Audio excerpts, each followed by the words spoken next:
Assalomu alaykum aziz o'quvchim, mani kanalimga xush kelibsiz.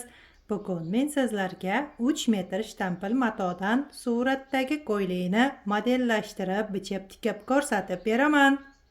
50 razmerdagi asos andozani ustiga bir qavat klyonka qo'yib, nusxa ko'chirib olaman. Andoza qanaqa bo'lsa, xuddi shunaqa qilib nusxa ko'chirib oldim.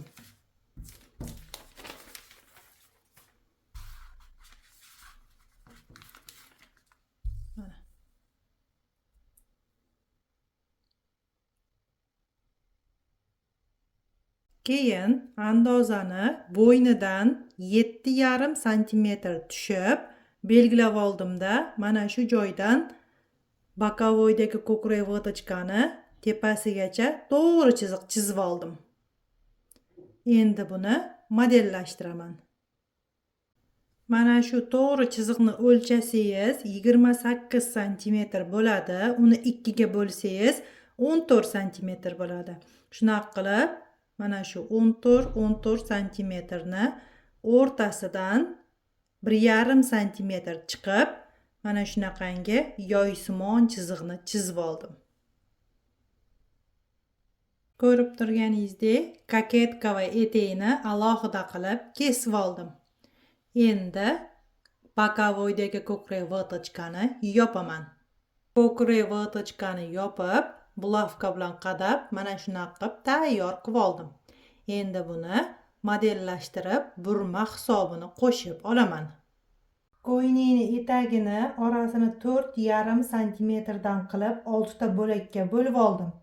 Undan keyin burma uchun orasiga yana 4,5 santimetrdan qo'shib, mana shunaqa qilib etekni modellashtirib oldim. Shunday qilib ko'ylakni oldi tayyor. 50 razmerni orqa andozasini ustiga bir qavat klyonka qo'yib nusxa ko'chirib olaman. Orqa andozadan nusxa ko'chirib, kesib tayyor qilib olganimdan keyin yonidan 6 santimetr pastga tushib, mana shunaqangi yoysimon chiziqni chizaman. Belga 2 santimetr yetmasdan tugaydi. Mana shunaqa qilib chizib oldim. Endi buni kesib olaman. Ko'ylakni koketkasi va etegini alohida qilib kesib olganimdan keyin etekni orasini 4,5 santimetrdan qilib, mana shunaqa qilib 6 ta bo'lakka bo'lib olaman. Orqa etekni ham modellashtirib tayyor qilib oldim. Shunday qilib ko'ylakni orqa koketkasi va etagi tayyor. Ko'ylakni andozasini modellashtirib tayyor qilib oldim. Keyin qizlar, mani andozamni va kitobimni olgan qizlar, sizlar o'zingizlarga kerak bo'lgan razmerni olasizda, xuddi mana shu metodika bo'yicha o'zingiz mana shu ko'ylakni modelini yaratib olaverasiz, xohlagan razmeringizga. Modellashtirib olgan andozalarimni matoga qo'yib ko'ylakni bichib olaman. Qizlar, har doim esinglarda bo'lsin, Singapur matodan ko'ylak tikadigan bo'lsangiz, Singapur matoni birinchi stolni ustiga yoyib, yaxshilab parli dazmolda dazmol bosasiz, undan keyin andozalarni qo'yib, ko'ylakni bichib olasiz. Agar dazmol bosmasdan bichadigan bo'lsangiz, keyin uni tikkan vaqtingizda, choklaringizga dazmol bosgan vaqtingizda Singapur matosi kichrayib qoladi. Shunaqa bo'lmasligi uchun birinchi dazmol bosib olasiz, undan keyin andozalarni qo'yib, ko'ylakni bichasiz.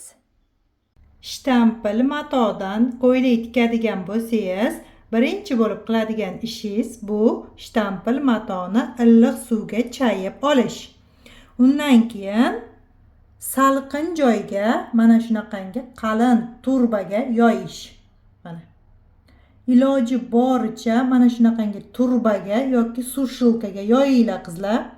Agar sim yoki ipga yoyadigan bo'lsangiz, mana shu shtampil matoni ilgan joyingiz cho'zilib ketadi. Keyin uni matoni stol ustiga yoyib bichayotgan vaqtingizda bu joyini o'z holiga, ya'ni boshlabqi holiga olib kelish juda qiyin bo'ladi. Shunaqa bo'lmasligi uchun matoingizni qolpi saqlanib qolishi uchun iloji boricha mana shunaqangi qalin turbaga yoyib quritib olinglar. Shunda o'zingizga matoni bichish oson bo'ladi. Yengni modelini yaratish uchun o'zingizga kerak bo'lgan razmerni olasizda, shu razmerni yengini oldiga mana bunaqa rasechka chizib qo'yganman. Shu rasechkaga uголок lineykani qo'yasiz. Uголок lineykani pasini mana to'g'ri qilib qo'yib olasiz. Bu tomonni esa mana bu rasechkaga to'g'rilaysiz. Shunaqa qilib to'g'ri chiziq chizib olasiz. Mana shunaqa qilib to'g'ri chiziq chizib olgandan keyin buni kesaman. Kesib olganimdan keyin buni mana bu tomonga ko'chiraman. Shunda yengni choki mana bu joyda bo'ladi. Qo'ltiq esa butun bo'ladi. Ko'rib turganingizdek, yengni modellashtirib kesib oldim. Rasechkalarni belgilab oldim. Keyin mana bu chok tomoniga 3 santimetrdan qo'shib kesdim. Yengni uzunligi 63 santimetr. Modellashtirib olgan andozalarimni matoga qo'yib, ko'ylakni bichib oldim. Endi ko'ylakni tikishni boshlayman. Ko'ylakni tikishni boshlashdan oldin birinchi bo'lib qiladigan ishim bu matoni rangiga mos ipni topish. Mana ikkita matoga ham birdek tushadigan ipni rangini topdim. Ip rangini raqami 148.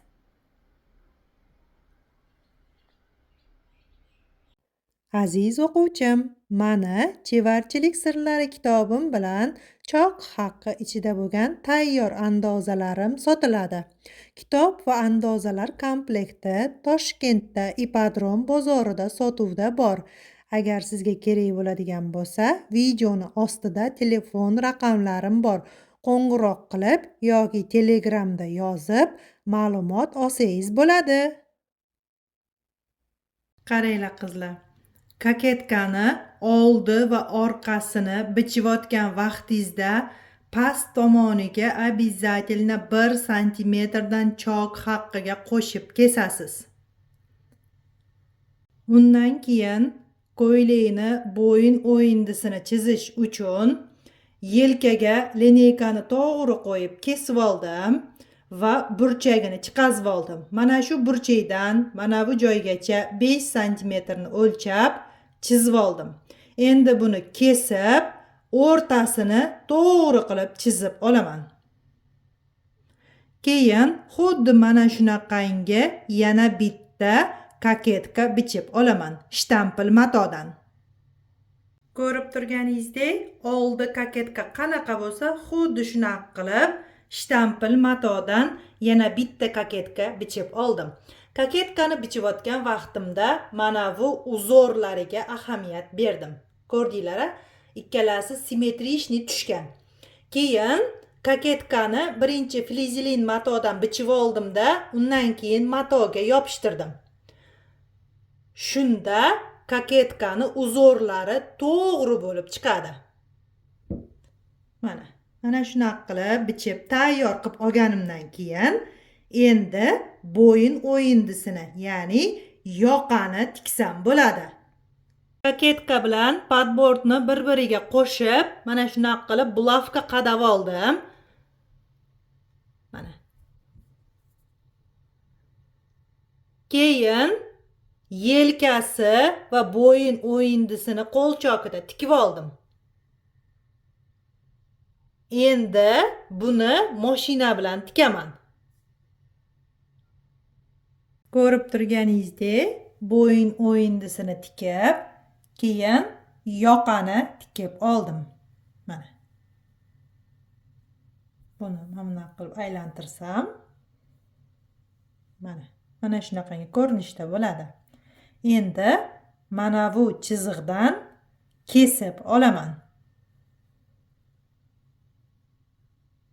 Yoqani kesib oldim. Mana burchagini mana kesib olmasdan mana shunaqa qilib chiqazib kesdim. Endi buni o'ng tomoniga ag'daraman. Kaketkani bo'ynini o'ng tomonga ag'darib, mana shunaqa qilib qo'l chokida tikib oldim. Mana.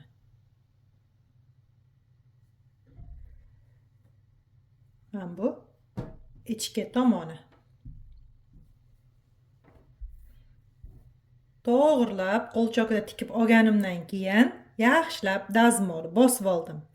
Endi mana bu joyni tikaman. Yoqalarni bir-biriga qo'shib tikib oldim. Mana.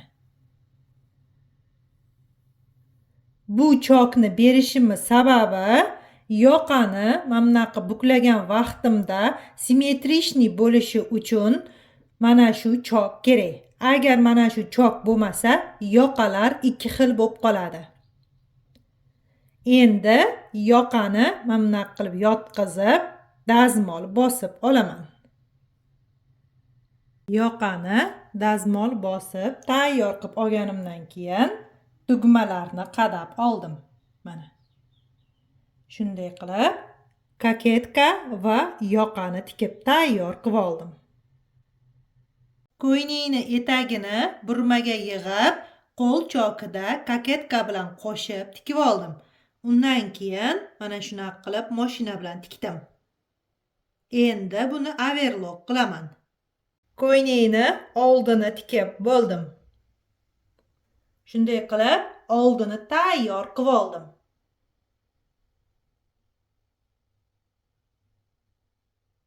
Ko'ylakni orqasini, kaketkasi va etagini bir-biriga qo'shib, mana shunaqa qilib tikib oldim. Bo'yniga kassabeka tikdim. Shunday qilib ko'ylakni orqasi tayyor. Ko'ylakni oldi va orqasini yelkalarini bir-biriga qo'shib tikib oldim. Endi bokovoylarini bir-biriga qo'shib tikaman. Ko'ylakni ikkita yonini tikib, overlock qilib, dazmol bosib olganimdan keyin etagini pastelniy shov qilib tikib oldim. Mana. Mana shunaqangi ko'rinishda bo'ladi.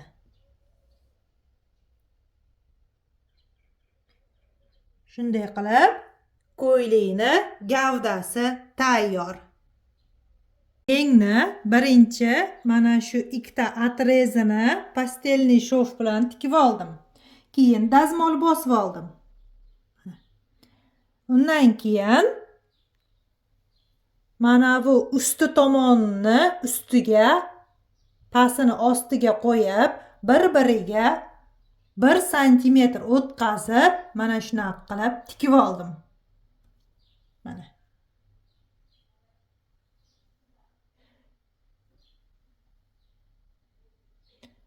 Shunday qilib, mana ikkita yengni tikib tayyor qilib oldim. Endi bu yenglarni gavdaga tiksam bo'ladi.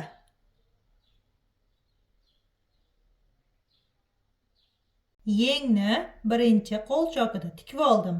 Undan keyin o'ng tomoniga ag'darib, simmetrичный chiqdimi, chiqmadimi shunisini tekshirdim. Keyin mashina bilan tikib, overlock qilib oldim. Shunday qilib ko'ylakni yengini tikib tayyor qilib oldim. Ko'ylakni tikib bo'ldim. Aziz o'quvchim, mana chevarchilik sirlari kitobim bilan choq haqqi ichida bo'lgan tayyor andozalarim sotiladi. Kitob va andozalar komplekti Toshkentda Ipodrom bozorida sotuvda bor. Agar sizga kerak bo'ladigan bo'lsa, videoni ostida telefon raqamlarim bor. Qo'ng'iroq qilib yoki Telegramda yozib ma'lumot olsangiz bo'ladi. Lozimmi? Birinchi ikkita oyog'ini tikib oldim, overlock qilib dazmol bosib oldim. Endi og'ini tikaman. lozimni og'ini tikib oldim. Endi tepa va pastini tikib, beliga rezinka o'tkazsam bo'ldi. Shtampil matodan lozim tikadigan bo'lsangiz, belini mana shunaqa qilib pastelniy shov qilib tikinglar. Agar overlock qilib qaytarib tikib qo'yadigan bo'lsangiz, iplari chiqib, so'tilib ketadi.